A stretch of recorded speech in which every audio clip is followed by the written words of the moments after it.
Raúl Alfonsín. Raúl Ricardo Alfonsín, Chascomús, provincia de Buenos Aires, 12 de marzo de 1927, Buenos Aires, 31 de marzo de 2009, fue un abogado, político, estadista y promotor de los derechos humanos argentino. Fue concejal, diputado provincial, diputado nacional, senador nacional y presidente de la Nación Argentina entre 1983 y 1989. Se destacó como dirigente de la Unión Cívica Radical y de la Unión Cívica Radical del Pueblo. También se desempeñó como vicepresidente de la Internacional Socialista. Muchos sectores lo reconocen como el padre de la democracia moderna en Argentina. En 1983, tras las elecciones presidenciales, asumió el cargo de presidente de la Nación, con el cual finalizó la dictadura cívico-militar autodenominada Proceso de Reorganización Nacional.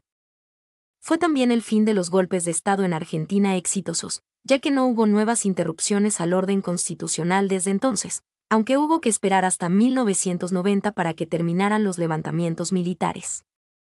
La gestión de Alfonsín es conocida principalmente por la realización del juicio a las juntas, así como también por el Tratado de Paz y Amistad entre Argentina y Chile y los acuerdos con Brasil que llevaron a la formación del Mercosur.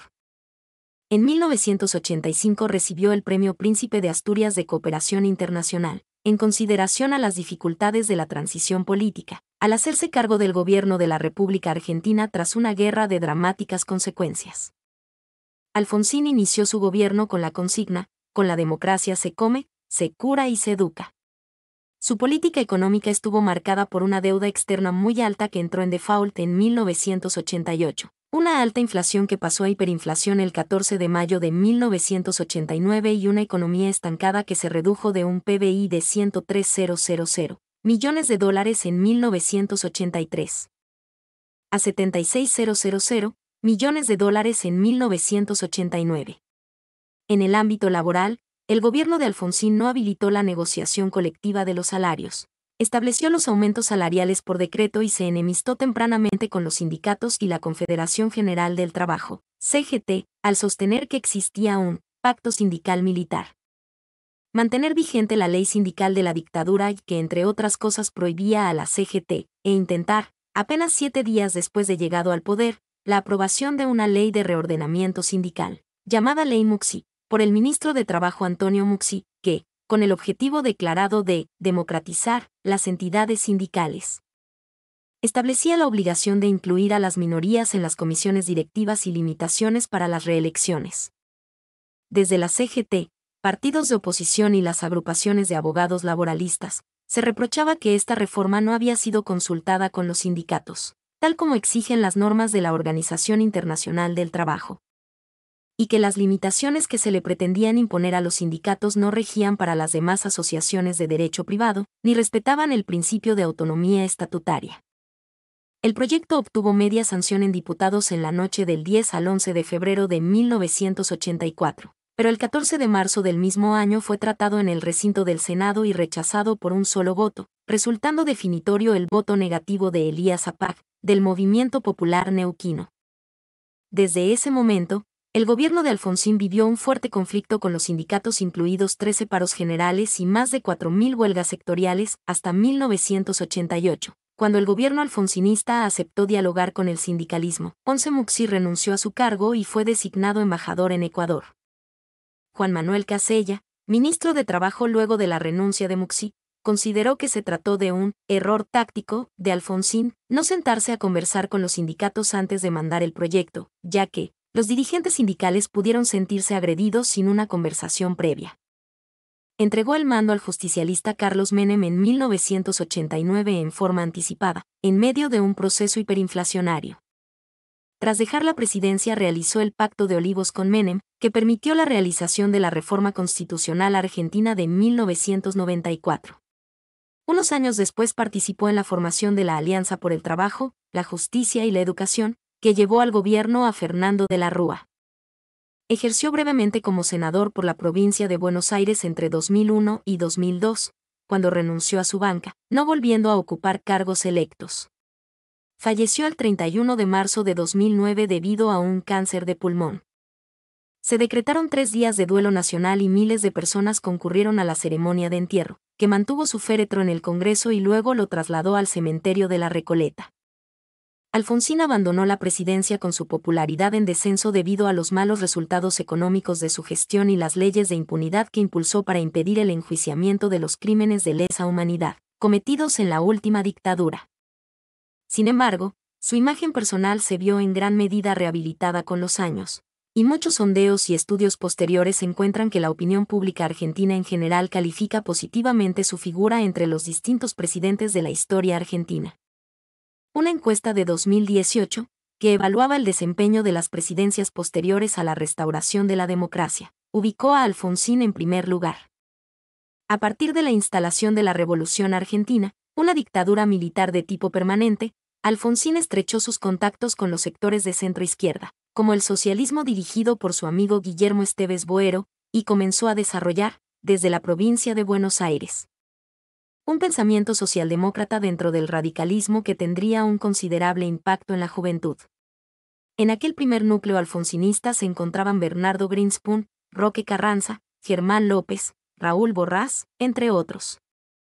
Con la política prohibida y una situación internacional conflictiva, la juventud progresista argentina se vio frente a la opción concreta de sumarse a la lucha armada. Alfonsín rechazó expresamente la lucha armada como camino de progreso social, que adoptaron por entonces algunos grupos católicos, nacionalistas, peronistas y de izquierda, para ofrecer a un amplio sector de la juventud un canal pacífico de militancia de centro-izquierda. El alfonsinismo apoyó la consigna, elecciones libres y sin proscripciones, como alternativa a, ni golpe ni elección, revolución. La actividad política vedada obligó a Alfonsín a expresar su oposición a la dictadura y difundir sus argumentos a través de su actividad periodística. Fue columnista de la revista Inédito, que dirigía el Radical de Avellaneda, y periodista Mario Monteverde bajo el seudónimo de Alfonso Carrido Lura. Los jóvenes radicales de la Junta Coordinadora Nacional, fundada en 1968, y Franja Morada, que habían mantenido una militancia activa contra la dictadura militar, comienzan a acercarse a Raúl Alfonsín. Entre aquellos jóvenes radicales se encontraban Luis Cáceres, Sergio Caracachov, Federico Storani, Leopoldo Moreau, Marcelo Stubrin, Adolfo Stubrin, Enrique Nosiglia, Juanjo Caballari, Facundo Suárez Lastra, Gabriel Martínez, Carlos Muño, Jesús Rodríguez, Ricardo Laferriere, entre otros. De este modo el alfonsinismo comenzó a definirse como línea interna progresista frente al balvinismo-unionismo, que expresaban una actitud conservadora dentro de la Unión Cívica Radical. En septiembre de 1972, en Rosario, se creó el Movimiento Renovador Nacional, reclamando un programa de carácter nacional, popular, democrático y liberador, y proclamando a Raúl Alfonsín como precandidato presidencial en las internas de la UCR. En las elecciones internas de la provincia de Buenos Aires, el 7 de mayo de 1972, se impuso el balvinismo-unionismo con 44.113 votos contra 29.939 del alfonsinismo. El 16 de junio Balbín es reelegido presidente del Comité Nacional Radical. El 26 de noviembre las internas para elegir fórmula, Balbín-Gamón 160.767 votos contra 121.548 de Alfonsín Storani. Diversas fuerzas de izquierda tratan que Alfonsín abandone la UCR y encabeza una fórmula combativa. Incluso el Partido Revolucionario de los Trabajadores, que dirige la guerrilla Ejército Revolucionario del Pueblo, propone en reunión secreta de Benito Urteaga con Raúl Borrás, la fórmula Alfonsín Agustín Tosco, el secretario general de Luz y Fuerza de Córdoba, marxista y uno de los líderes de la CGT cordobesa. Alfonsín rehúsa. En 1973, la Unión Cívica Radical perdió las elecciones ante Juan Domingo Perón.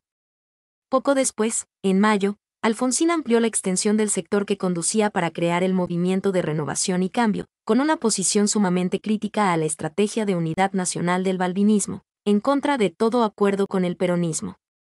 Y un programa de izquierda socialdemócrata que proponía la reforma agraria, una nueva reforma universitaria, la democratización del sindicalismo y el establecimiento de una democracia social, en la forma en que este concepto había sido desarrollado, dentro de la doctrina de la Unión Cívica Radical de los años 60 por Miguel Ángel Zavala Ortiz. Formación de la Asamblea Permanente por los Derechos Humanos. Asamblea Permanente por los Derechos Humanos. El 18 de diciembre de 1975, 3 meses antes del golpe militar que dio inicio al proceso de reorganización nacional, 1976 a 1983, Alfonsín fue una de las personalidades que fundaron la Asamblea Permanente por los Derechos Humanos, APDH.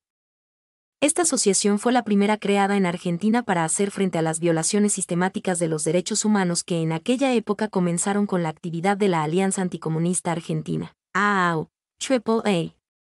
Su primera reunión se llevó a cabo durante el mes de diciembre de 1975 en la Casa de Ejercicios Espirituales que dependía de la Iglesia de la Santa Cruz y fue convocada por Rosa Pantaleón y además del propio Alfonsín asistieron el obispo de Neuquén don Jaime de Nevares, el rabino Marshall Mayer, el obispo Carlos Gattinoni, la doctora Alicia Moreau de Justo, Óscar Allende, Susana Pérez Gallart, Adolfo Pérez Esquivel y Alfredo Bravo. 25. La APDH desempeñó un importante papel de defensa de los derechos humanos. Apoyó el trabajo de la CONADEP y luchó contra la impunidad de los crímenes de lesa humanidad cometidos durante el proceso de reorganización nacional. Parte de la responsabilidad del juzgamiento de dichos crímenes fue del propio Alfonsín, cuando fue presidente, durante la realización del juicio a las juntas. Durante la dictadura militar, Alfonsín puso gratuitamente su servicio de abogado para defender opositores y presentar habeas corpus por los detenidos desaparecidos, actividad que por sí misma solía significar la muerte. Realizó varios viajes a América Latina, los Estados Unidos, Asia, la Unión Soviética y Europa, donde frecuentó a los dirigentes de la Internacional Socialista, IS, denunciando la masiva violación de derechos humanos que se estaba produciendo en Argentina. En 1976 fundó y dirigió la revista Propuesta y Control, una de las escasas revistas políticas opositoras en aquellos primeros años del gobierno militar.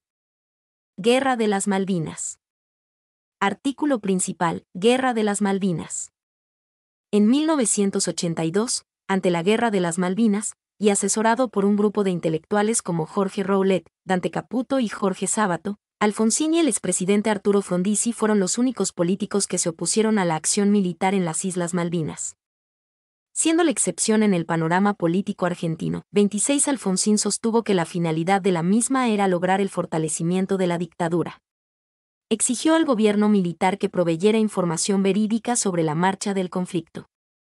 Este mismo grupo influyó en la decisión de Alfonsín en promover la caída de la junta militar encabezada por Galtieri, proponiendo que asumiera un gobierno civil de unidad nacional conducido por el expresidente Arturo Illia con el fin de proceder a la democratización.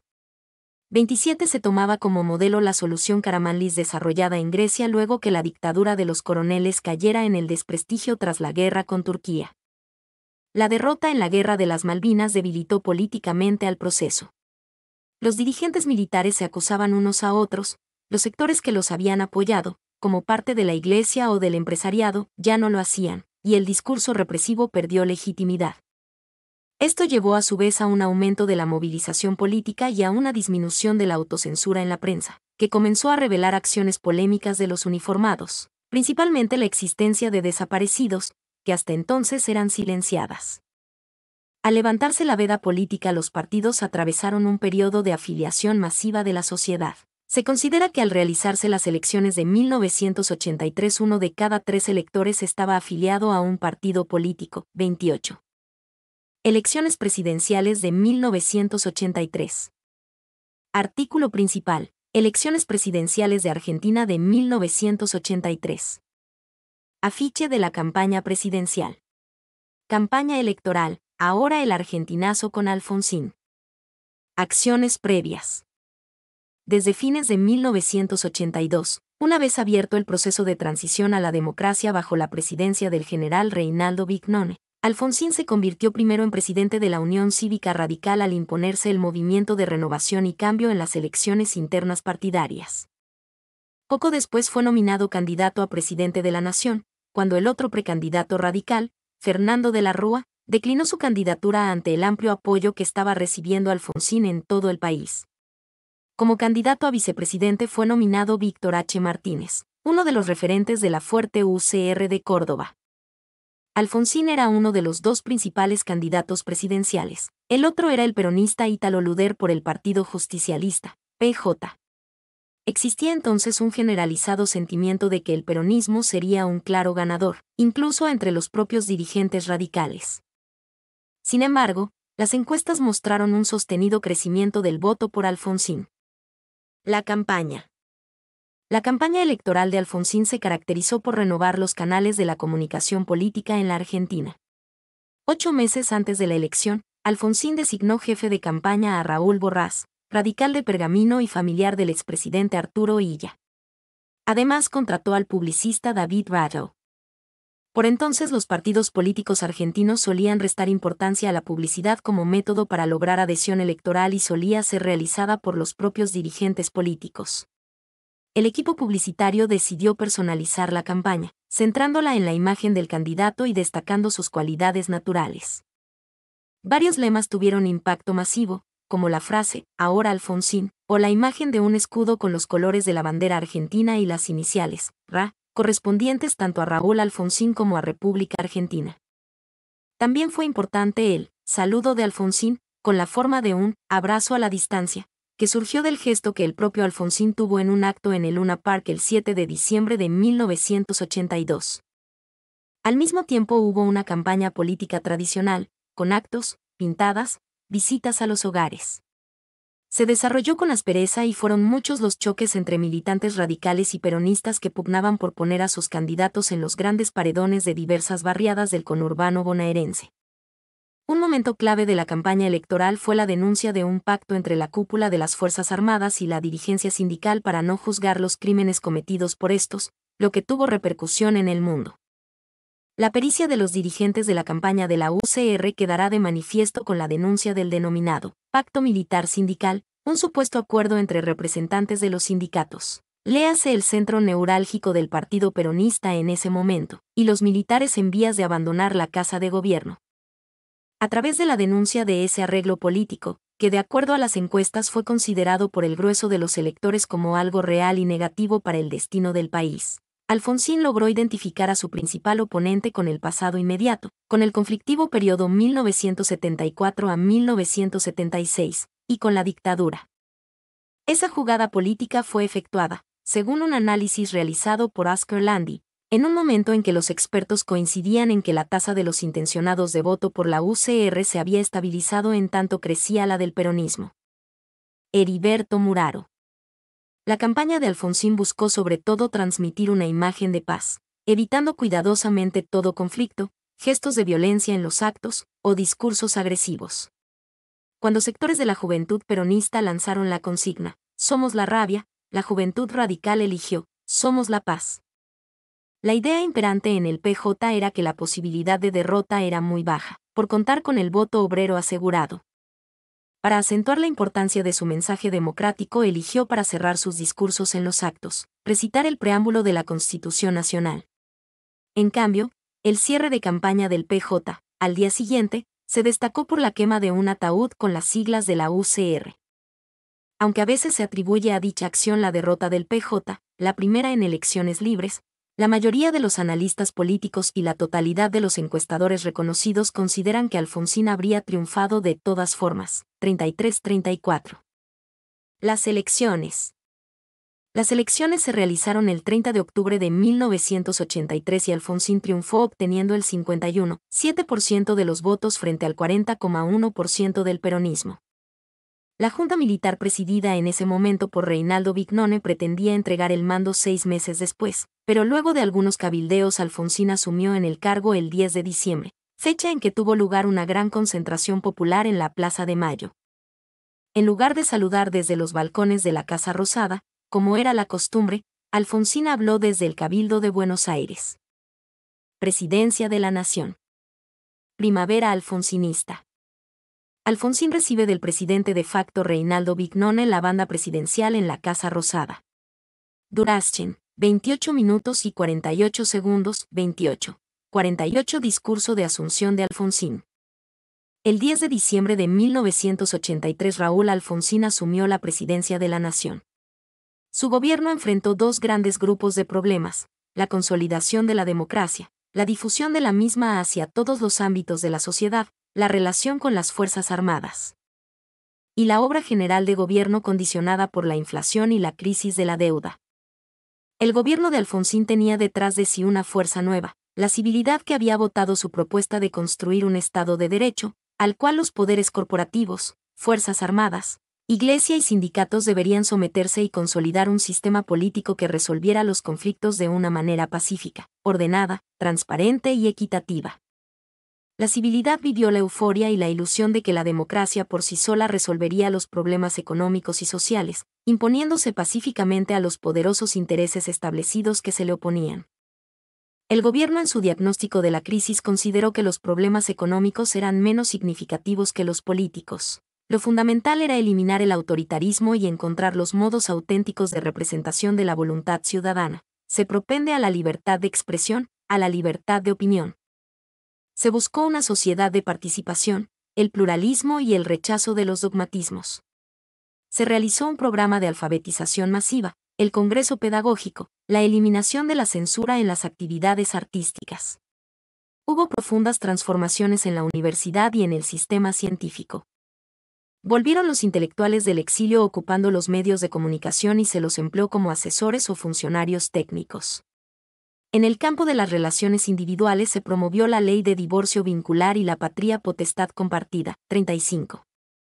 Ese primer periodo de la presidencia de Alfonsín, caracterizado por un gran apoyo de la población y un clima generalizado de optimismo, se conoce como primavera alfonsinista, también como primavera democrática, y se extendió hasta el 4 de diciembre de 1986 cuando Alfonsín anunció la ley de punto final. Lo que provocaría el 19 de diciembre una protesta de 50.000 personas, siendo igual promulgada el 24.36. El justicialismo, sorprendido por su primera derrota desde 1946, objetó la legitimidad de la victoria de Alfonsín. Mientras intentaba reorganizarse, el sindicalismo actuó como ariete para desarticular las iniciativas del presidente. El Senado, donde la UCR no tenía mayoría, bloqueó la ley de reordenamiento sindical prometido por Alfonsín en su campaña y luego se negó a integrarla con ADEP.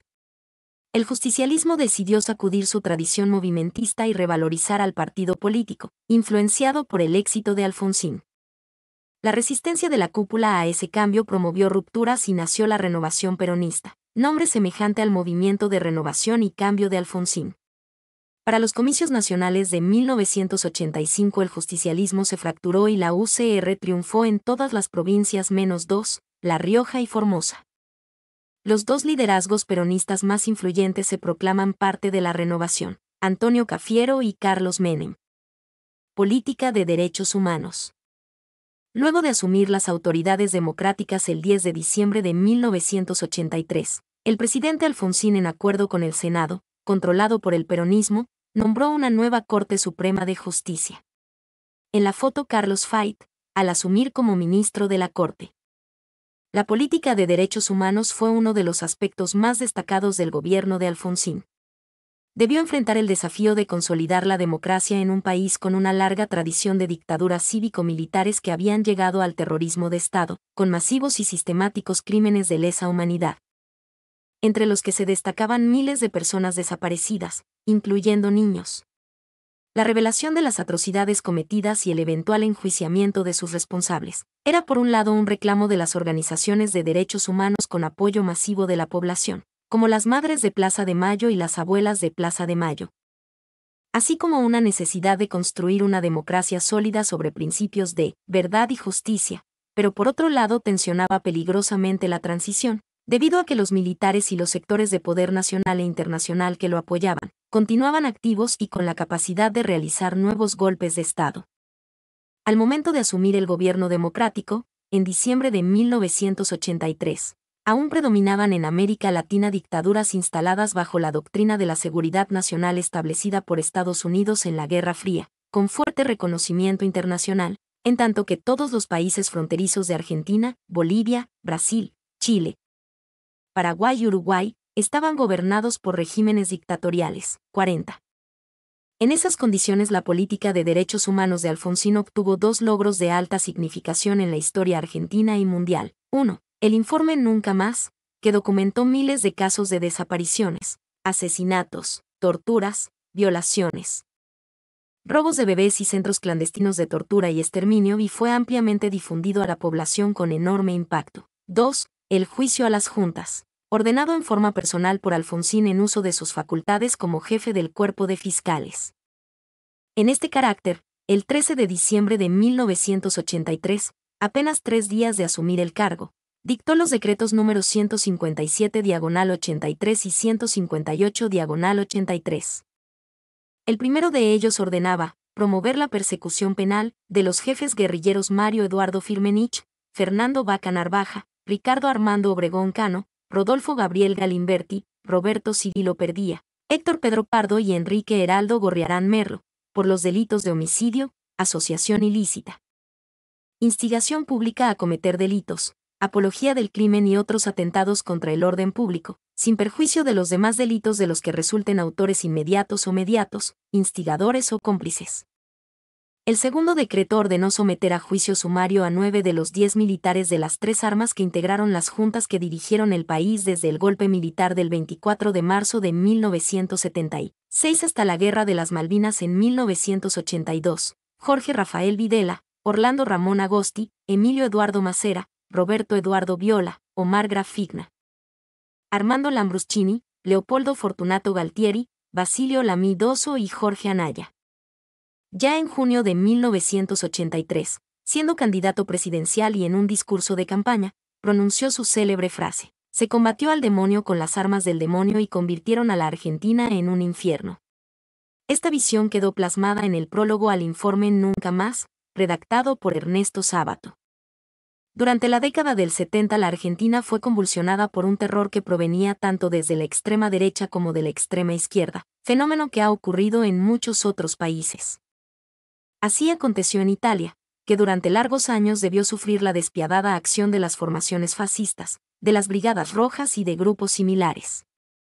Pero esa nación no abandonó en ningún momento los principios del derecho para combatirlo, y lo hizo con absoluta eficacia, mediante los tribunales ordinarios, ofreciendo a los acusados todas las garantías de la defensa en juicio, y en ocasión del secuestro de Aldo Moro. Cuando un miembro de los servicios de seguridad le propuso al general Della Chiesa torturar a un detenido que parecía saber mucho, le respondió con palabras memorables: "Italia puede permitirse perder a Aldo Moro. No, en cambio, implantar la tortura". No fue de esta manera en nuestro país. A los delitos de los terroristas, las Fuerzas Armadas respondieron con un terrorismo infinitamente peor que el combatido, porque desde el 24 de marzo de 1976 contaron con el poderío y la impunidad del Estado absoluto, secuestrando, torturando y asesinando a miles de seres humanos. Ernesto Sábato. Con el tiempo esta visión de los crímenes de la dictadura, que pese a no tener una intención teórica llegó a ser conocida como teoría de los dos demonios, fue criticada por organizaciones de derechos humanos, quienes la acusaban de llevar implícita una cierta justificación de los crímenes de la dictadura. Madres y abuelas de Plaza de Mayo, como posteriormente HIJOS, pugnaron por imponer una visión distinta, que hiciera hincapié en la desproporción entre los crímenes cometidos por el Estado y los crímenes de las organizaciones armadas de los 70. Esta óptica fue aceptada como oficial por el Estado argentino en 2006 cuando, con motivo de la reedición del Nunca Más, se agregó un nuevo prólogo que alteró la posición expresada por Sábato, lo cual originó la reacción de miembros originales de la CONADEP, Comisión Nacional sobre la Desaparición de Personas. Cubierto por algunas fuentes periodísticas. Eduardo Luis Duhalde dijo que es preciso dejar claramente establecido, porque lo requiere la construcción del futuro sobre bases firmes, que es inaceptable pretender justificar el terrorismo de Estado como una suerte de juego de violencias contrapuestas, como si fuera posible buscar una simetría justificatoria en la acción de particulares frente al apartamiento de los fines propios de la nación y del Estado, que son irrenunciables. La llamada teoría de los dos demonios, no obstante, siguió siendo sostenida, entre otros, por Alejandro Rossi Techner, Norma Morandini, Graciela Fernández Meijide, Héctor Leis, Magdalena Ruiz Guiñazú, e incluso participantes en las acciones violentas de ambos lados, como Albano Arguindegui y Mario Firmenich. Esta óptica no implica, necesariamente, la justificación del terrorismo de Estado, sino narrarlo en relación con el contexto de violencia en el que se produjo. En la edición del año 2016 del Nunca Más se eliminó el nuevo prólogo. No obstante estas diferencias en el enfoque histórico, el juicio a las juntas llegó a su culminación, mediante una sentencia que consideró probado que las juntas diseñaron e implementaron un plan criminal y rechazó la petición de los acusados de considerar vigente la ley de autoamnistía, anulada por el Congreso. El fallo hizo lugar al argumento de las defensas, en el sentido de que cada fuerza actúa autónomamente, graduando las penas en función de ello, de modo de imponer las penas más severas a los miembros del ejército de las dos primeras juntas, penas intermedias a los miembros de la Marina y una pena muy leve al miembro de la Fuerza Aérea en la primera junta. Con respecto a la última junta, el tribunal sostuvo que la Fiscalía no pudo probar que, con posterioridad a 1980, se hubieran cometido crímenes que pudieran ser responsabilidad de la junta militar, exculpando así a sus tres miembros, Galtieri, Anaya y Lamidoso, ni acreditar la culpa del miembro de la Fuerza Aérea en la segunda junta. La sentencia fue resistida por amplios sectores militares, situación que llegó a su punto límite con las sublevaciones conocidas con la denominación de carapintadas. En ese momento, los militares alzados en armas reclamaron, para desistir de su actitud, una solución política a la situación de los militares presos y procesados por esos hechos. Fue ante tal presión que el gobierno de Alfonsín dictó las leyes de punto final y obediencia debida, que cerraron todos los juicios por crímenes de lesa humanidad, con excepción del robo de bebés, consagrando la impunidad de más de 3.600 militares y civiles que se hallaban imputados y no habían llegado a ser condenados. Este gesto tampoco fue considerado suficiente por el sector carapintada, que protagonizó un nuevo levantamiento, ya durante el siguiente gobierno de Menem, hasta lograr el indulto por todos los delitos, tanto los cometidos por militares como los cometidos por guerrilleros. Alfonsín siempre justificó estas decisiones, sosteniendo que en aquel momento las Fuerzas Armadas no obedecían las órdenes del presidente y que no existía poder para reprimir las insurrecciones, lo que hubiera llevado a un sangriento golpe de Estado y eventualmente a una devastadora guerra civil. Por lo que llegó a decir que él había salvado a la democracia con la ley de punto final. 2 décadas después reflexionaba en una entrevista sobre las decisiones que adoptó en ese momento. Las medidas que nosotros tomamos, que lo hicimos con un criterio de racionalidad, no se compadecían con lo emocional del pueblo en ese momento. De modo que fue algo que se vio como una enorme frustración, en general, por todos los argentinos. Acompañado por todas las organizaciones de derechos humanos y sobre todo por los partidos políticos opositores. De modo tal que cuando Menem, posteriormente, realiza el indulto se creyó que era mucho menos grave que lo que yo había hecho. Que por otra parte no era sino cumplir con lo que había señalado durante la campaña, la responsabilidad principal es de los que mandan, la segunda de los que se han excedido en el cumplimiento de las órdenes y la tercera, los que en ese marco de terror que había, creyeron en la legitimidad de la orden impartida. Entonces, sobre esos yo no quería que recayera la pena. Las normas iniciales. El mismo día en que se promulgaron los decretos 157/83 y 158/83, se creó la Comisión Nacional sobre la Desaparición de Personas, CONADEP, integrada por personalidades independientes como Ernesto Sábato, Magdalena Ruiz Guiñazú, Graciela Fernández Meijide y el rabino Marshall Mayer, entre otros, con la misión de relevar, documentar y registrar casos y pruebas de violaciones de derechos humanos, para fundar el juicio a las juntas militares. También el 15 de diciembre Alfonsín envió al Congreso un proyecto de ley declarando nula la Ley de Autoamnistía número 22.924 dictada por el gobierno militar. Una semana después el proyecto fue sancionado como Ley número 23.040, la primera ley de la nueva etapa democrática. Un importante debate había sucedido al interior de la UCR sobre la postura a adoptar sobre los secuestros y asesinatos anteriores al golpe de Estado del 24 de marzo de 1976. Alfonsín finalmente decidió convalidar la ley de amnistía dictada por el Congreso Nacional el 27 de mayo de 1973, pero perseguir los delitos posteriores al 25 de mayo de 1973 cometidos por las organizaciones guerrilleras Montoneros y ERP, mandando a enjuiciar a las cúpulas de dichas organizaciones. Aunque simultáneamente decidió no enjuiciar a los responsables de los crímenes cometidos en el mismo plazo por la Alianza Anticomunista Argentina, AAA, responsable de cientos de secuestros y asesinatos. CONADEP y el informe Nunca Más. Archivo. Ernesto Sábato entrega a Raúl Alfonsín el Nunca Más. JPG. El escritor Ernesto Sábato entrega al presidente Alfonsín el informe de la CONADEP, conocido como Nunca Más. El 20 de septiembre de 1984 la CONADEP produjo su conocido informe titulado Nunca más y concurre a entregarlo al presidente Alfonsín acompañada de una multitud de 70.000 personas. El presidente ordenó publicarlo por la Editorial Universitaria de Buenos Aires, EUDEBA, y constituyó un éxito editorial con una tirada inicial de 40.000 ejemplares y 10 reimpresiones en los siguientes 6 meses. Fue idea de Marshall Mayer ponerle el título de Nunca más al informe final debido a que era el lema utilizado originalmente por los sobrevivientes del gueto de Varsovia para repudiar las atrocidades nazis.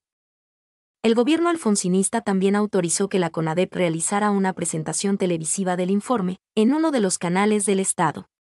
Debido a las presiones, Alfonsín tuvo la intención de cancelar la transmisión causando que el escritor Ernesto Sábato amenazara con renunciar a la presidencia de la CONADEP si el programa no era emitido. Finalmente el programa se emitió por Canal 13.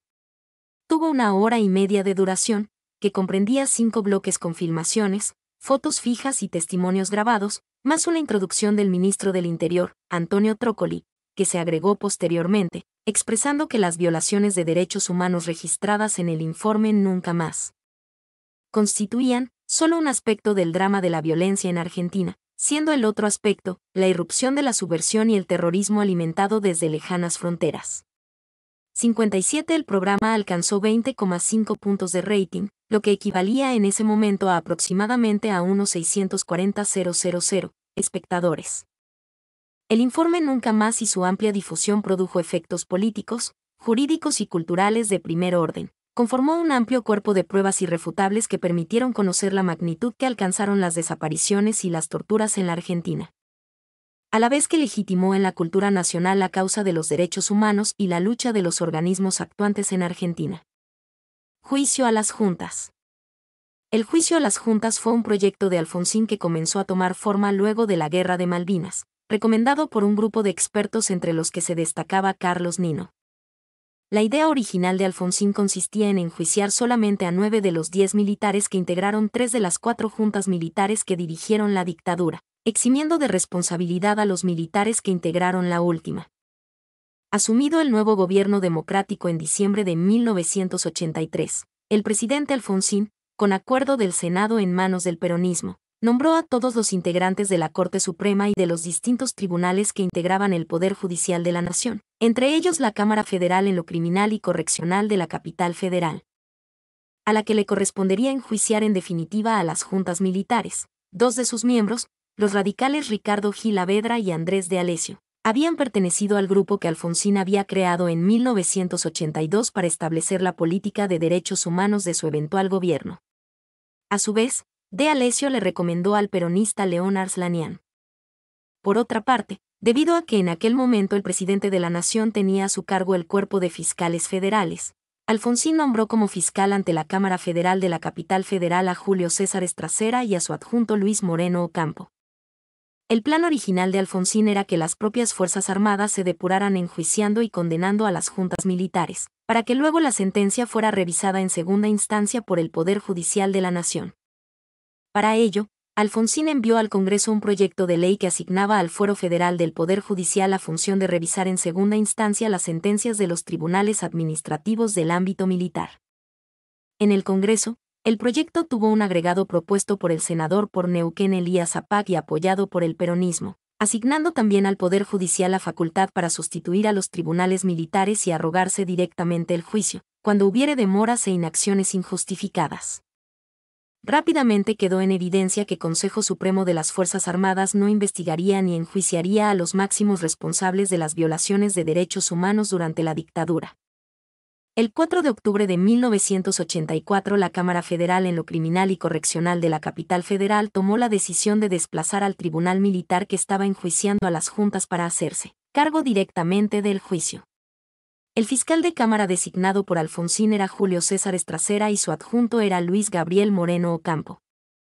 El 22 de abril de 1985 se inició el juicio oral. La situación registraba un nivel de tensión creciente que llevó a Alfonsín, esa misma noche, a dirigir al país un dramático mensaje en cadena nacional denunciando la actividad de grupos que estaban organizando un golpe de Estado. Se han producido algunos episodios bochornosos en Argentina. en nombre de una responsabilidad insoslayable que hemos asumido con humildad pero con firmeza inalterable, denuncio al pueblo argentino la actividad disolvente de quienes pronostican el caos y la anarquía, presagian estallidos sociales, auguran aislamientos internacionales y, en definitiva, se convierten en pregoneros de la disgregación nacional. Los más insensatos se han atrevido a tentar a oficiales superiores de las Fuerzas Armadas con diversas propuestas, que van desde presuntos gabinetes de coalición hasta la posibilidad de golpe de Estado. Esta actividad no puede ser atribuida al resentimiento o a la perversidad exclusivamente, tiene que haber, debe haber, además, extravío mental. Ustedes saben, sin duda, que existen tensiones originadas o agudizadas por el proceso a las juntas militares. Se va a iniciar una etapa nueva de un juicio sin antecedentes en el mundo, de tal importancia que, de acuerdo con mi opinión, terminará con 50 años de frustración democrática y decadencia nacional. El juicio se puede llevar a cabo porque hay una decisión de la civilidad, pero también porque hay una decisión de los hombres de armas. No todos lo entienden, no todos lo comprenden, hay incluso quienes lo consideran injusto, pero aún apretando los dientes desean someterse a las normas, a los principios y los métodos del Estado de Derecho. Aquí no ha habido una derrota militar que imponga los criterios del vencedor, tampoco ha existido una sociedad civil virtuosa frente a una sociedad militar victimaria. Todos hemos sido culpables de una u otra forma. Raúl Alfonsín, 22 de abril de 1985. El 14 de agosto cerró la etapa de prueba y el 9 de diciembre se dictó la sentencia condenando a Jorge Rafael Videla y Eduardo Macera a reclusión perpetua, a Roberto Viola a 17 años de prisión, a Armando Lambruschini a 8 años de prisión y a Orlando Ramón Agosti a 4 años de prisión. Los otros 4 acusados fueron absueltos. Para establecer el grado de responsabilidad de las cúpulas militares, el tribunal recurrió a la doctrina Roxin, elaborada por el jurista alemán Klaus Roxen, que sostiene que en casos de autoría mediata de un crimen existe una responsabilidad penal solidaria entre quien el ejecutor inmediato y quien da la orden. El fallo también estableció en su punto 30 que debían ser enjuiciados los oficiales superiores, que ocuparon los comandos de zona y subzona, y todos aquellos que tuvieron responsabilidad operativa en las acciones criminales probadas en el juicio. Este punto habilitó cientos de nuevos juicios.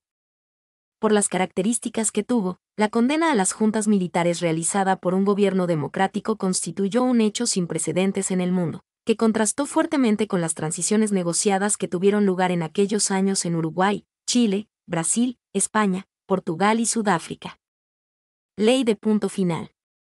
Alfonsín sabía que el juicio a las juntas podía desencadenar nuevos juicios por crímenes de lesa humanidad que involucraran a amplios sectores de las Fuerzas Armadas, e incluso civiles, y buscó desde un primer momento impedir ese desborde, en la creencia que de ello dependía la continuidad misma de la democracia. Desde la campaña electoral Alfonsín sostenía la teoría de los 3 niveles de responsabilidad, para los autores de crímenes de lesa humanidad, los que habían dado las órdenes, los que la habían cumplido en un clima de horror y coerción, los que se habían excedido en el cumplimiento. Sin embargo, las pruebas presentadas ante la CONADEP y el juicio a las juntas, especialmente la aplicación de la doctrina Roxin y el punto 30 del fallo, dieron por tierra con la política alfonsinista de limitación de las responsabilidades y habilitaron nuevos juicios contra los responsables de violaciones de derechos humanos en causas como la ESMA, la Perla, el Circuito Camps, y otros varios expedientes. Muchos de ellos derivados de las causas en que habían sido condenados los miembros de las juntas. Con el fin de limitar el alcance de los nuevos juicios abiertos, la Procuraduría de la Nación, bajo el mando del presidente Alfonsín, elaboró por iniciativa del ministro de Defensa Germán López, el 24 de abril de 1986 las llamadas Instrucciones a los Fiscales Militares, que ordenaban sostener la postura de que los militares que habían cometido delitos de lesa humanidad cumpliendo órdenes, debía presumirse que habían actuado bajo error insalvable, y por lo tanto había que solicitar su sobreseimiento o declaración de inocencia. Cuando trascendió que las instrucciones habían sido elaboradas por López, debió renunciar al ministerio. Pero el Poder Judicial rechazó la postura del Poder Ejecutivo. El juez Jorge Torlasco, uno de los miembros del tribunal que juzgó a las juntas, renunció a su cargo y toda su carrera judicial, en cuanto conoció las instrucciones impartidas a los fiscales, en protesta por la interferencia del Poder Ejecutivo con la justicia.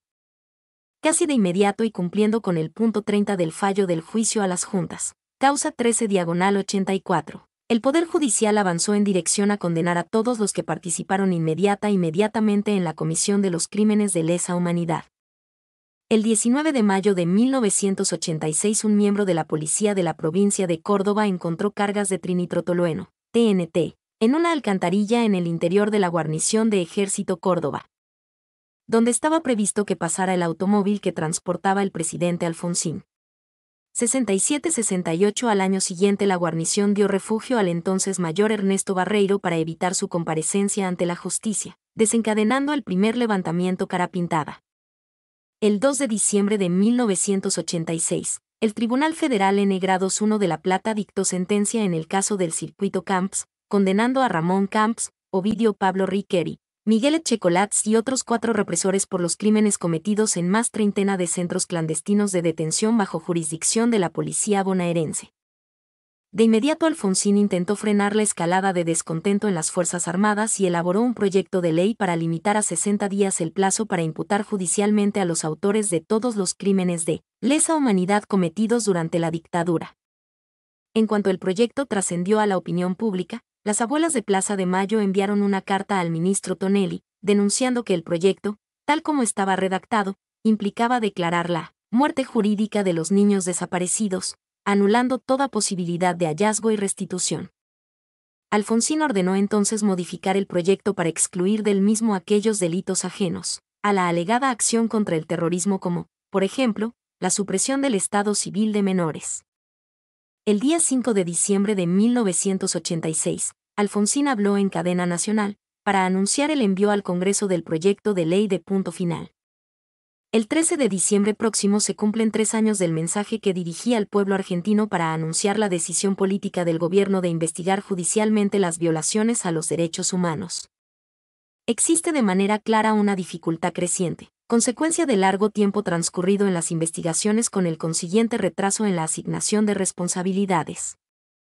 Las causas de este retraso son variadas, pero lo cierto es que se está afectando de modo directo tanto a las víctimas de la represión ilegal como a un número considerable del personal de las Fuerzas Armadas que experimenta dudas acerca de su eventual situación procesal. Es así que estamos enviando al Congreso de la Nación para su tratamiento en sesiones extraordinarias un proyecto de ley que contempla un plazo de extinción de la acción penal que permita en el menor tiempo razonable liberar de sospechas a quienes, a más de 3 años de iniciadas las investigaciones, no hayan sido considerados formalmente sospechosos por los jueces, al par de que se procura también, como dije antes, acelerar esos procesos. Presidente Raúl Alfonsín, 5 de diciembre de 1986. Mientras el Congreso Nacional trataba de urgencia el proyecto alfonsinista, las madres y abuelas de la Plaza de Mayo convocaron una marcha al Congreso que contó con el apoyo del sindicalismo peronista representado por la Confederación General del Trabajo, CGT.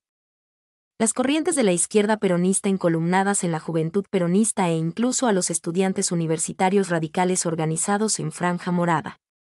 La marcha convocó a más de 60.000 personas sorprendiendo a propios y extraños por la cantidad de gente movilizada por los derechos humanos. En el debate producido en el Senado, se enfrentaron la postura oficialista expresada por el senador radical Antonio Berongaray, con la postura de la oposición defendida por el senador peronista Alberto Rodríguez Saá. Ambos senadores buscaron sostener sus respectivas posturas apoyándose en la sentencia del juicio a las juntas. Berongaray defendió la postura restringida en materia de responsabilidad, distinguiendo los 3 niveles delineados por Alfonsín. Utilizó como argumento el hecho de que también los juicios de Nuremberg contra el nazismo habían tenido absoluciones y citó como antecedente la amnistía peronista de 1973. Rodríguez Saá defendió la postura amplia en materia de responsabilidad, basándose en la aclaración del propio Alfonsín sobre que de ningún modo los excesos podían quedar sin sanción y que por lo tanto debían ser castigados todos aquellos que hubieran cometido delitos sancionados por el Código Penal, tales como homicidio, tortura, vejámenes, violaciones, tormentos, lesiones, robos, etc. En el Congreso la mayoría del bloque peronista y el senador Zapac del Movimiento Popular Neuquino votaron en contra de la ley de punto final, pero el radicalismo contó con el apoyo de una minoría de congresistas peronistas, así como con el voto de varios partidos provinciales, y logró aprobar la ley tanto en senadores como en diputados. En solo 2 días, el 23 de diciembre Solo 2 diputados radicales, Manuel Díaz y Federico Storani, se abstuvieron en señal de protesta. Fue la primera de una serie de normas conocidas como leyes de impunidad, obtenidas bajo la amenaza de volver a perder el sistema democrático, que serían anuladas 15 años después en 2003. El propio Alfonsín estuvo de acuerdo con la anulación de esas leyes sancionadas 2 décadas antes.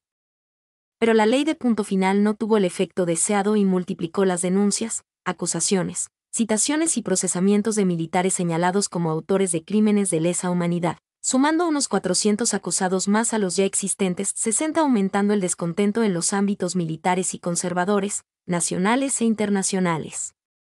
Semana Santa de 1987. Primer levantamiento cara pintada. Artículo principal, Semana Santa de 1987. El fracaso de la ley de punto final en detener los juicios llevó a Alfonsín a ordenar la elaboración de un proyecto que diera fuerza de ley a la teoría de los 3 niveles de responsabilidad. El 23 de marzo dio un discurso en la localidad cordobesa de Las Perdices anunciando que en breve el gobierno presentaría un proyecto de ley para eximir de responsabilidad a aquellos autores de delitos de lesa humanidad que debían cumplir órdenes en circunstancias tales que prácticamente constituían una coerción. En la Semana Santa de 1987 se produjo una gran rebelión militar compuesta mayoritariamente por jóvenes oficiales que se denominaron carapintadas, dirigidos por el teniente coronel Aldo Rico, que se atrincheraron en Campo de Mayo, la principal guarnición militar del país, ubicada a 20 kilómetros de la Casa Rosada. Los insurrectos se levantaron para evitar que fuera detenido el entonces mayor Ernesto Barreiro, un militar reconocido como uno de los torturadores del centro clandestino de detención La Perla, y exigían una solución política a los juicios militares, que se apartara de lo que establecía el Código Penal. Alfonsín respondió ordenando al ejército movilizar sus fuerzas para forzar la rendición de los insurrectos, pero los jefes militares dejaron en evidencia que no estaban dispuestos a obedecer las órdenes presidenciales. Millones de personas salieron a las calles para oponerse al alzamiento militar y la CGT, conducida por el sindicalismo peronista, declaró la huelga general en defensa del gobierno constitucional. Durante varios días el país estuvo al borde de la guerra civil. Alfonsín, acompañado por el presidente del Partido Justicialista y los principales líderes políticos, anunció la multitud reunida en la Plaza de Mayo, desde el balcón de la Casa de Gobierno, el envío de tropas leales para exigir a los rebeldes que depusieran su actitud. Poco horas después fue notorio que no había tropas leales al presidente y a la Constitución. Ni una sola de las unidades militares convocadas en la capital federal y zonas adyacentes respondió a esa orden. Solo el general de brigada Ernesto Alay se mostró moderadamente dispuesto a actuar y partió con lentitud con sus tanques desde su guarnición en la provincia de Corrientes, ubicada a 1000 kilómetros, en dirección a Buenos Aires. A pesar de ello, al llegar esas fuerzas a Zárate, en la provincia de Buenos Aires, los oficiales de rango intermedio detuvieron su marcha e hicieron conocer su decisión de no avanzar contra sus camaradas de armas. El gobierno debatió si marchar con la multitud desarmada sobre Campo de Mayo, donde se encontraban los militares insurrectos, pero decidió no hacerlo por el riesgo que corriera sangre y se desatara la guerra civil. En vez de ello, Alfonsín concurrió el domingo, 30 de abril, personalmente a Campo de Mayo a entrevistarse con los insurrectos. Años más tarde, el propio Aldo Rico diría sobre él: vino sin custodia, podíamos haberlo matado, podíamos haber hecho cualquier cosa. Entró a la escuela de infantería solo con un brigadier que iba con él. Horas después anunció que los amotinados habían depuesto su actitud, con un discurso a la multitud reunida en la Plaza de Mayo, que provocó rechazo en muchos al definir a los rebeldes como héroes de Malvinas. Compatriotas, compatriotas, compatriotas. Felices Pascuas. Los hombres amotinados han depuesto su actitud. Como corresponde, serán detenidos y sometidos a la justicia. Se trata de un conjunto de hombres, algunos de ellos héroes de la Guerra de las Malvinas, que tomaron esta posición equivocada y que reiteraron que su intención no era provocar un golpe de Estado. Pero de todas maneras han llevado al país a esta tensión, a esta conmoción que todos hemos vivido, de la que ha sido protagonista fundamental el pueblo argentino en su conjunto. Para evitar derramamiento de sangre he dado instrucciones a los mandos del ejército para que no se procediera a la represión, y hoy podemos dar gracias a Dios, la casa está en orden y no hay sangre en la Argentina. Le pido al pueblo que ha ingresado a Campo de Mayo que se retire. Es necesario que así lo haga, y les pido a todos ustedes que vuelvan a sus casas a besar a sus hijos, a celebrar las Pascuas en paz en Argentina. Para evitar derramamiento de sangre di instrucciones a los mandos del ejército, para que no se procediera a la represión. Y hoy podemos todos dar gracias a Dios, la casa está en orden, y no hay sangre en la Argentina. Algunos consideraron la actitud de Alfonsín frente a los militares rebeldes como acto de claudicación y otros, en cambio, lo elogiaron por haber sabido evitar un enfrentamiento en el que hubiesen podido producirse muertes. Ley de obediencia debida. Ante la evidencia de que las autoridades democráticas no tenían poder militar para detener el golpe de Estado, Alfonsín da la garantía de que no habría nuevos juicios contra militares por violación de derechos humanos. Esas medidas se concretaron en la Ley de Obediencia Debida, por la cual se declaraba ilegal penar a miembros de las Fuerzas Armadas cuyo grado estuviera por debajo de coronel, por haber actuado en virtud de la denominada obediencia debida, es decir, la obediencia de un subordinado a sus superiores, y el reemplazo del teniente general Héctor Ríos Serñu, al mando del ejército argentino, por el teniente general José Dante Caridi. Caridi estaba procesado por delitos de lesa humanidad. Había sido jefe de la Agrupación de Artillería de Defensa Aérea 601 en la ciudad de Mar del Plata, donde funcionó un centro clandestino de detención. Reivindicaba lo que él llamaba la guerra contra la subversión y sostenía que era una página de gloria para el ejército argentino. Defendía la causa de los militares rebeldes y reclamaba públicamente que se cierren de una vez y para siempre las cicatrices, advirtiendo que, mientras permanezcan estas causas sin resolver, sin dar solución a los requerimientos de las Fuerzas Armadas, seguirán repitiéndose estos hechos. De hecho, Caridi asumió como portavoz de los carapintadas en el gobierno y defensor de una amnistía. Apenas 2 semanas después del levantamiento de Semana Santa, Alfonsín envió al Congreso el proyecto de Ley de Obediencia Debida. 82 En ese momento usó la cadena nacional para explicar las razones. Sosteniendo que en Semana Santa el país había estado al borde de la guerra civil, y admitió que el proyecto dejaría en libertad a los autores materiales de los crímenes cometidos durante la dictadura, manifestando también que eso no era de su agrado.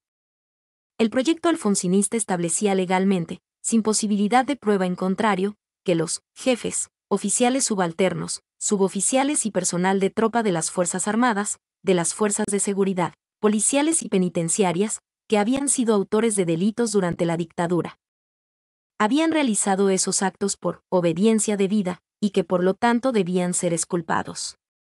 En la Cámara de Diputados, fue el presidente de la Cámara, el diputado Juan Carlos Pugliese, quien defendió la postura oficialista, aceptando desde un inicio que se trataba de una ley que consagraba la impunidad y que no era lo que deseaba la UCR.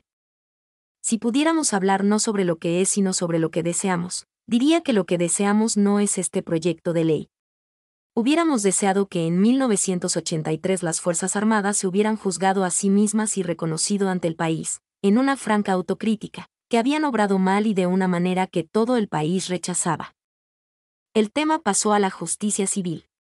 Hubiéramos querido que, en el menor tiempo posible, disponiendo de las pruebas necesarias y actuando con la responsabilidad y prudencia que corresponden a una justicia independiente, ésta se hubiera expedido respecto de todos los casos sometidos a su foro. Esto es lo que hubiéramos querido, pero no lo que pasó. Ahora, tenemos este proyecto que, como dijo el señor presidente de la Nación, no nos gusta, es decir, no nos gusta porque por esta iniciativa seguramente pueden quedar como no punibles muchos que tendrían que ser condenados. Diputado Juan Carlos Pugliese. Varios partidos de la oposición cuestionaron el proyecto alfonsinista. El Partido Demócrata Cristiano destacó que un perdón, como el que consagraba el proyecto, debía ser acompañada del reconocimiento de los crímenes. El Partido Justicialista, por boca del diputado Antonio Cafiero, cuestionó el proyecto sosteniendo que, por tratarse de una amnistía, implicaba borrar y olvidar los delitos, sosteniendo que debía aplicar la justicia y si eso no fuera considerado suficiente, por razones de Estado, debía recurrirse a la facultad presidencial de los indultos selectivos, que, por tratarse de un perdón estudiado caso por caso, permitía tener en cuenta diversos atenuantes, incluyendo casos reales de obediencia debida. La ley de obediencia debida y los levantamientos carapintadas impactaron en la pérdida de popularidad de Alfonsín, que se reflejaría en la derrota de la Unión Cívica Radical en las elecciones para gobernadores y parlamentarias de 1987. Los levantamientos, Cara Pintadas, de 1988. La Ley de Obediencia Debida cerró las investigaciones y juicios por delitos de lesa humanidad y exculpó a los criminales condenados que habían obedecido órdenes, pero no detuvo los levantamientos Cara Pintadas, ni las presiones militares y de los grupos conservadores que iban en ascenso. Dos nuevos levantamientos, Cara Pintadas, se producirían en 1988. En enero, el teniente coronel Aldo Rico comandaría el levantamiento de Monte Caseros, en la localidad correntina del mismo nombre.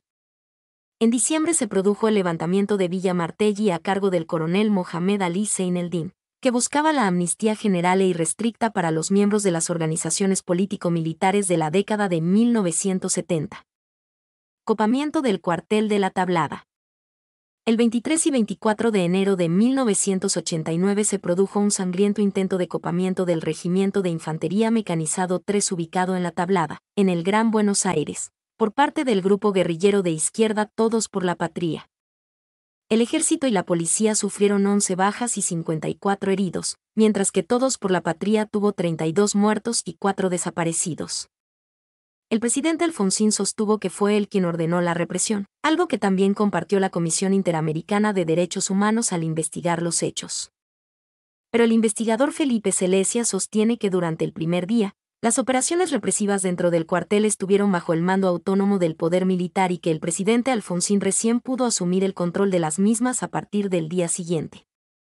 La represión llevada a cabo por el ejército se caracterizó por un alto grado de violencia con múltiples violaciones de derechos humanos, incluyendo torturas y desapariciones, que contrastaron con el tratamiento dado en 1987 y 1988 a las 3 insurrecciones militares Cara Pintadas.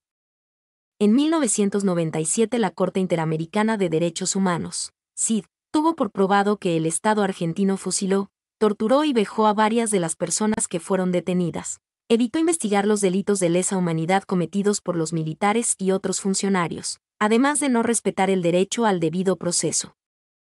Los hechos de La Tablada fortalecieron aún más a los sectores militares y conservadores que buscaban revertir el impacto del nunca más, el juicio a las juntas y el juicios por delitos en la Guerra de las Malvinas, así como el fortalecimiento y legitimación social de las organizaciones de derechos humanos y la sujeción de las Fuerzas Armadas al poder político. La situación del gobierno democrático se debilitaría aún más con el proceso hiperinflacionario que se desató en febrero de 1989. En las elecciones presidenciales de 14 de mayo, el radicalismo perdió el gobierno a manos del peronismo. Alfonsín no pudo terminar su mandato y resignó el cargo a manos del presidente electo Carlos Menem, quien asumió en condiciones muy precarias. Sobre fin del año 1989, la caída del muro de Berlín marcó el inicio de la disolución de la Unión Soviética y el fin de la Guerra Fría. El consenso de Washington alcanzado en ese mismo año terminó por conformar un nuevo orden internacional, con fuertes efectos en los gobiernos de Argentina y América Latina de ese momento. Políticas pioneras en relación con las mujeres. Durante sus primeros años de gobierno estableció una estrecha relación entre la política y los derechos de las mujeres y lo convirtió en uno de los temas centrales de su agenda política, implementando muchas iniciativas para abordar la cuestión de la mujer. En 1984 estableció la Dirección Nacional de Derechos Humanos y de la Mujer, la cual operaba dentro del Ministerio de Salud y Acción Social. Luego creó el Programa Mujer Salud y Desarrollo, dependiente de la Secretaría de Salud, y el Programa de Promoción de la Mujer y la Familia, dependiente de la Secretaría de Desarrollo Humano y Familia.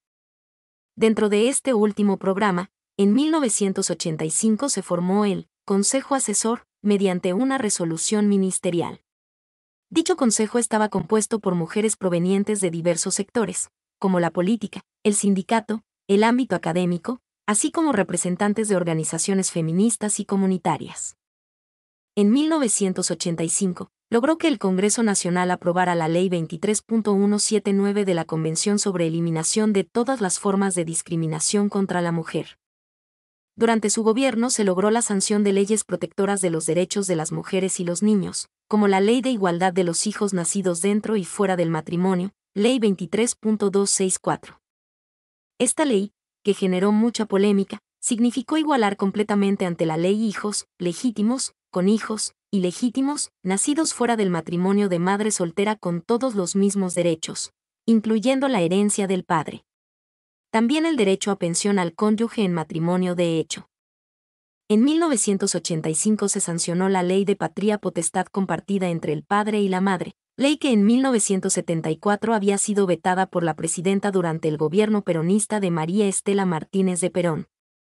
Esta ley le otorgó a la mujer el derecho de poder tomar también decisiones sobre sus hijos, decisiones que antes dependían exclusivamente del padre, quien tenía todo el poder sobre los niños.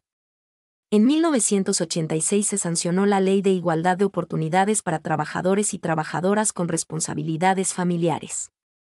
En 1986, Alfonsín promulgó el Decreto 2274/1986 que establecía el derecho de las mujeres a decidir sobre su propia reproducción. En 1987 creó la Subsecretaría de la Mujer, suplantada en 1990 por la Secretaría de la Mujer y finalmente en 1991 por el Consejo Nacional de la Mujer. En Argentina, en ese momento, había 3 millones de personas separadas que no podían volver a casarse legalmente, muchas de ellas con hijos ilegítimos. El 19 de agosto de 1986, la Cámara de Diputados aprobó el proyecto de ley del divorcio vincular, apoyado por Alfonsín, y el Senado la aprobó el 3 de junio de 1987, con la debida promulgación en el Boletín Oficial el 12 de junio de 1987. Se sancionó esta ley a pesar de la fuerte oposición de la Iglesia Católica Argentina, que organizó marchas y protestas multitudinarias. A Alfonsín se le debe la primera ley que le quita a las mujeres la obligación de establecer su domicilio en el de su esposo y la de llevar la preposición de y el apellido del esposo. En 1988 promulga la Ley 23.592 de penalización de actos discriminatorios, que entre otros actos señala la discriminación por motivo de sexo. Todas estas leyes beneficiaron la situación social de las mujeres en Argentina en ese momento, 97-93. Política económica. Año 102. Crecimiento del PIB. 1984. 2,2%. 1985. 7,6%.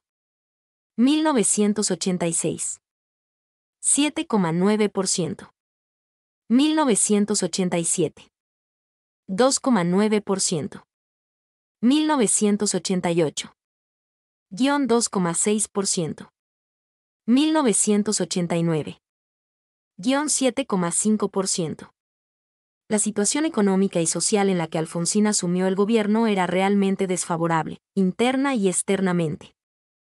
En 1982 estallaba la crisis de la deuda latinoamericana, ante la moratoria de México y la negativa de los acreedores a refinanciar préstamos, así como la exigencia de que la deuda se cancelara con los activos de los estados deudores. Internamente, la deuda externa argentina había pasado de $7.875 millones al finalizar 1975, a $45.087 millones al finalizar 1983. Asimismo, la tasa de inflación venía en alza, 87,6% en 1980, 131,3% en 1981 y 209,7% en 1982. Por otro lado, el retraso salarial y la pobreza, que había aumentado del 5% en 1975 al 21% en 1982, anticipaban grandes presiones sociales una vez reconquistada la democracia. La situación argentina no constituía una excepcionalidad. Para América Latina, la década de los años 80 fue conocida como la década perdida debido a los problemas fiscales, la alta inflación y la imposibilidad de pagar la deuda externa que atravesaron la mayoría de los países de la región.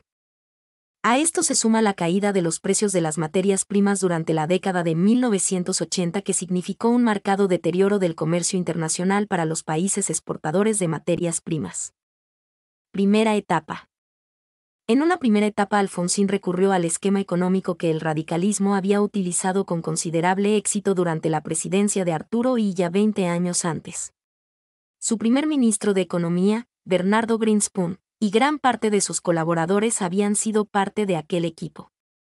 En ese primer momento, Alfonsín y la mayor parte de la Unión Cívica Radical básicamente consideraban que la vigencia de las instituciones democráticas garantizaba que la economía diera respuesta a las necesidades de la población, De esa primera etapa proviene una frase recordada que repitió durante toda la campaña electoral: con la democracia se come, se educa y se cura. La política económica de Greenspan, de corte heterodoxo, buscó mejorar el poder adquisitivo del salario e impulsar el mercado interno para generar empleo industrial. Para intentar controlar la inflación se implementó un fuerte control de las tarifas de los servicios públicos. En 1984 el PBI se incrementó en un 2,6%, pero los desequilibrios macroeconómicos eran graves. El déficit estuvo cerca del 12,5% del PBI y la inflación alcanzó un 625% anual, mientras que el salario real se había incrementado solo un 35%. Plan Austral. Artículo principal. Plan Austral. En febrero de 1985 Alfonsín reemplazó a Greenspan por Juan Vital Sourouille con el fin de implementar una política económica que atacara frontalmente la inflación. El 14 de junio, Alfonsín y Sourouille anunciaron por televisión la puesta en marcha del Plan Austral, por el que se creaba una nueva moneda, el Austral, se congelaban todos los precios de la economía, y se establecía un mecanismo de desagio para desindexar los contratos. El Plan Austral fue un plan no monetarista, que se basaba en la idea de que, en una economía de alta inflación durante varias décadas, como la Argentina, el único modo de lograr la estabilidad era frenando lo que llamaban inflación inercial, es decir, la anticipación de la inflación por parte de los agentes económicos. Solo después podrían atacarse las causas estructurales. El Plan Austral funcionó bien al principio, pero su efecto fue efímero. En octubre, la tasa de inflación mensual fue del 2%, una tasa inusualmente baja para la economía argentina del último medio siglo. La estabilidad económica jugó un importante papel en el amplio triunfo electoral del radicalismo en las elecciones parlamentarias de noviembre de 1985. Sin embargo, para 1986, la inflación volvió a mostrar una tendencia ascendente y los precios relativos de cada sector comenzaron a verse afectados. Situación que se vio agravada por la gran caída de los precios de los productos argentinos de exportación, 40% en el periodo. 113 El gobierno anunció entonces una flexibilización de las estrictas normas de congelamiento de precios establecidas un año atrás que no dio gran resultado. Declive económico y político. Para 1987 comenzaba a hacerse evidente que era necesaria una reforma económica estructural que resolviera la brecha entre recursos con que contaba el Estado y las funciones que desarrollaba. El desfinanciamiento crónico del Estado ya no podía ser resuelto ni recurriendo a los fondos de pensiones, ni por el endeudamiento interior y exterior, ni por la emisión monetaria. Año. Inflación. Salario real. Base 1970 igual a 100. Desempleo. Trabajo no registrado. 1983. 433,7. 100. 3,9. 1984. 688,0. 113. 4,4. 1985. 385,4. 97. 5,9. 25,9. 1986. 81, 9. 96. 5,2. 27. 1987. 174,8. 91. 5,7. 29,2. 1988. 387,7. 81. 6,1. 31, 2. 1989. 3079,5. 64. 7,1. 32,5. En julio de 1987 los ministros de Economía, Sourouille y de Obras y Servicios Públicos, Terragno anunciaron conjuntamente un paquete de medidas para la reforma del sector público. En esa oportunidad decía Sourouille: las múltiples funciones del Estado, funciones que fueron surgiendo en el último medio siglo, no por un capricho ideológico, sino al calor de un consenso social más o menos espontáneo. hoy ya no pueden ser abarcadas con la debida eficiencia ni solventadas sin afectar la estabilidad. Para avanzar hacia este crecimiento diferente es preciso actuar sobre una pieza clave en el engranaje de la vida nacional, el Estado. El Gobierno nacional ha iniciado ya un proceso de reformas en el Estado, que hoy nos proponemos profundizar. La crisis del viejo modelo no se resuelve en la falsa antinomia de más o menos Estado, sino en la construcción de un Estado de nuevo tipo. Evolución de la pobreza durante el gobierno de Alfonsín en el Gran Buenos Aires. El gobierno de Alfonsín no pudo avanzar mucho en este plan de reforma del Estado, en parte por la oposición del peronismo en el Congreso, y en parte porque los partidos políticos populares de entonces, incluida la Unión Cívica Radical, se encontraban sumamente comprometidos con las ideas estatistas y nacionalistas que habían dominado la mayor parte del siglo XX. Finalmente, estas reformas serán realizadas drásticamente durante el gobierno de Carlos Menem, utilizando, según sus propias palabras, un método de cirugía mayor sin anestesia. El déficit fiscal continuaba, y empezó a financiarse mediante emisión de moneda, lo cual llevó a un recrudecimiento de la inflación, a pesar del nuevo signo monetario. Deuda externa.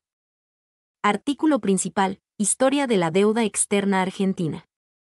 En diciembre de 1983 regresa la democracia al país con la asunción de Raúl Alfonsín.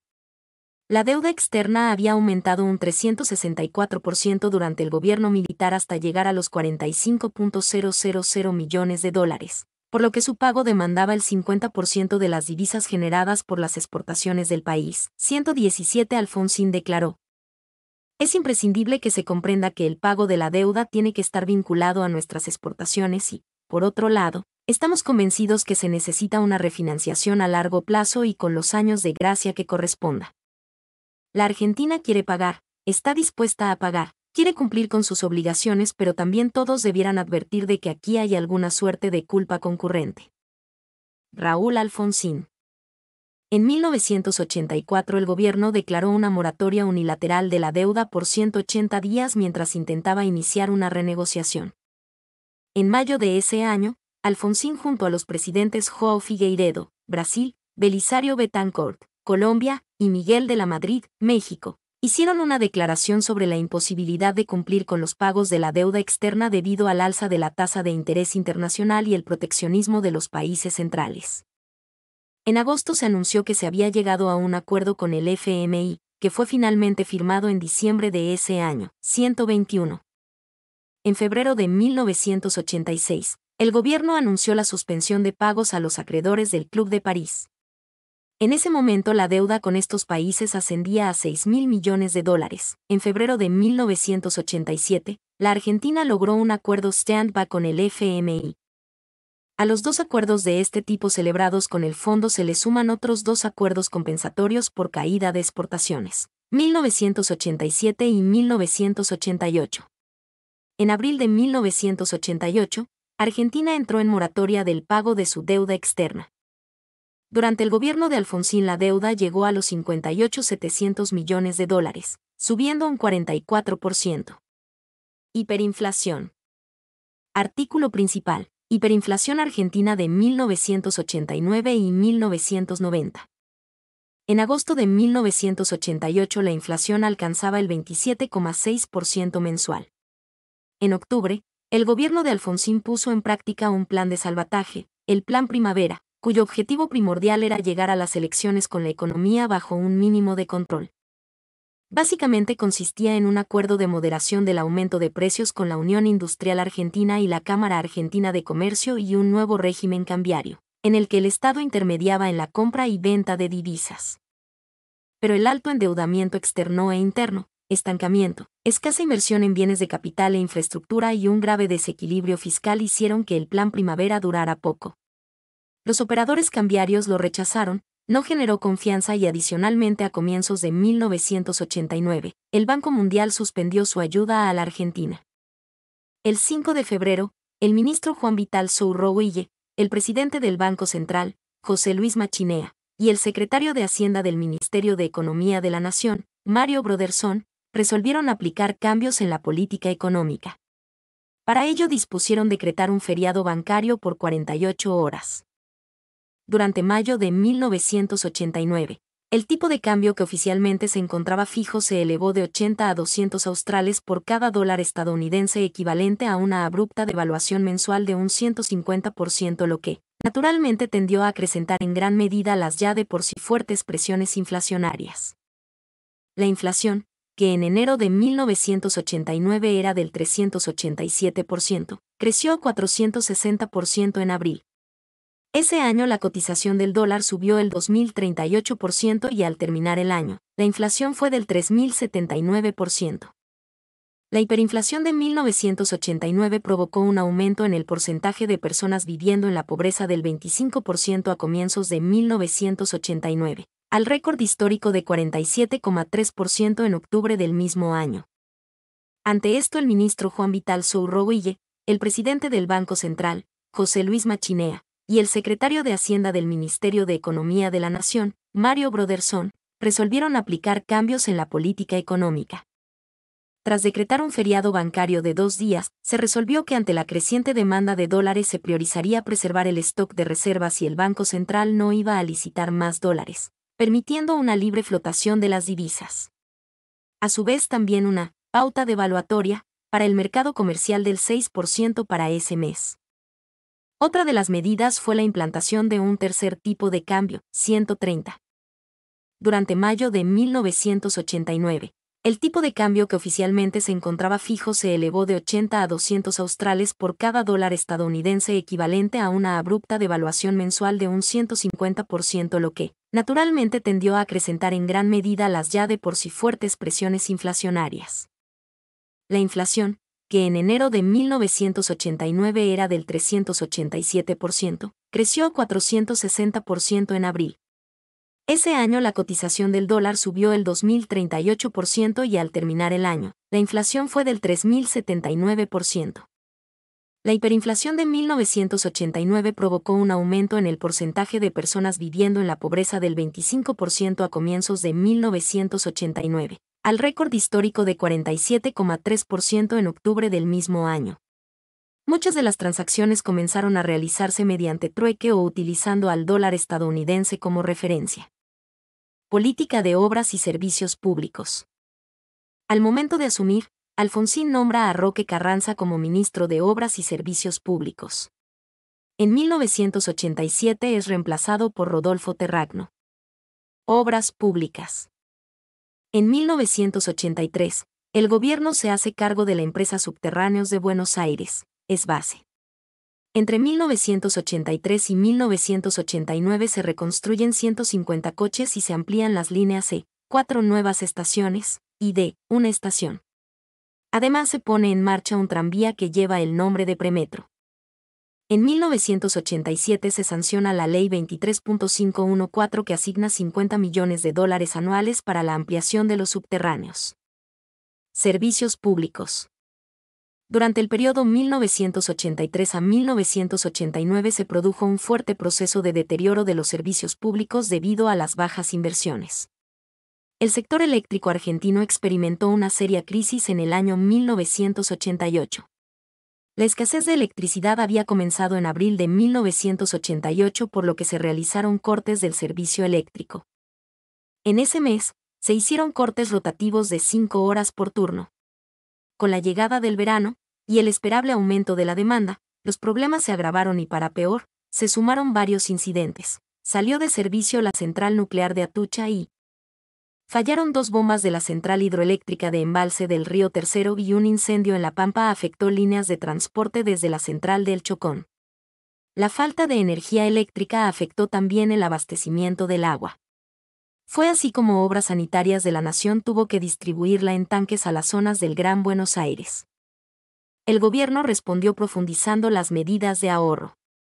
Además de los cortes de luz programados en forma rotativa, se redujeron el alumbrado público, los horarios de transmisión televisiva y que llegó a transmitir solo 4 horas diarias y el tiempo de atención en los bancos. Se prohibieron los espectáculos deportivos nocturnos. E incluso se fijó un orden de apagones de vidrieras y marquesinas. Además, el 1 de diciembre de 1988 se retomó la aplicación del horario de verano. Se atribuyó la crisis a la falta de inversiones en materia de generación expresando que en el periodo 1984 a 87 las inversiones en generación alcanzaron a $28 millones cuando en realidad deberían haber sido alrededor de $250 millones, 134 en general. El periodo comprendido entre 1980 y 1990 fue considerado la década de la desinversión.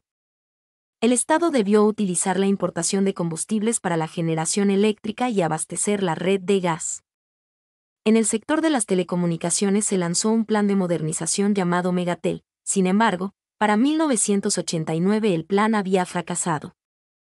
En tanto en agua y saneamiento, la inversión de OSN en 1985 fue del 67,8% de lo que se necesitaba para mantener el suministro, y solo el 19,5% en 1989. Privatización de empresas públicas. Las empresas públicas eran responsables del 80% del déficit fiscal, que el gobierno consideraba imprescindible en el marco del Plan Austral. Tras la derrota electoral de 1987 y el nombramiento de Terragno, el gobierno decidió avanzar más decididamente con las privatizaciones.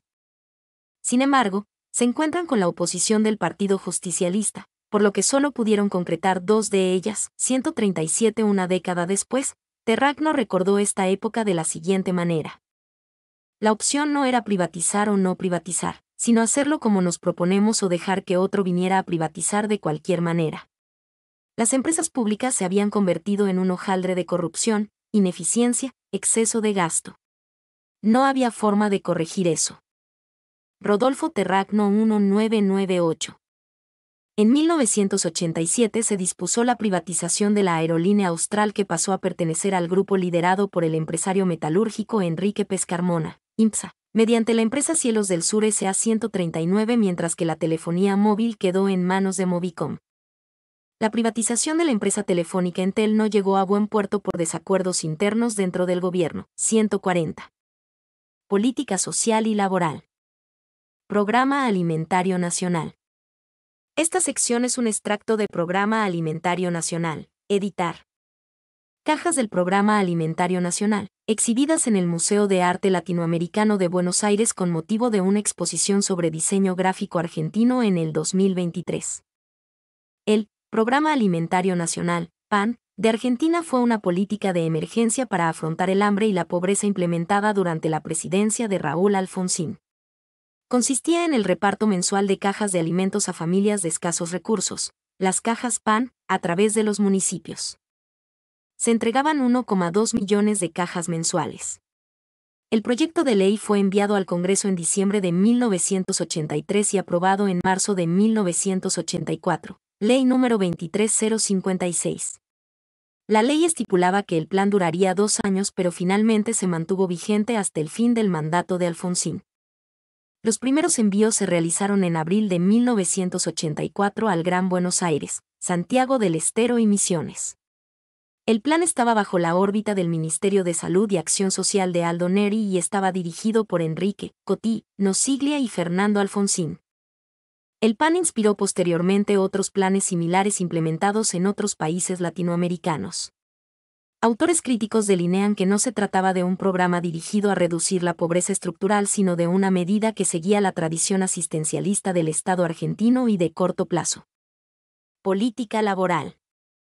Uno de los pilares del discurso de Alfonsín que lo llevó a la victoria en 1983 fue la denuncia de un supuesto pacto sindical militar.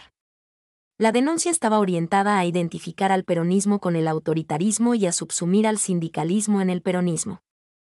7 días después de asumir el gobierno, Alfonsín lanzó su proyecto gremial.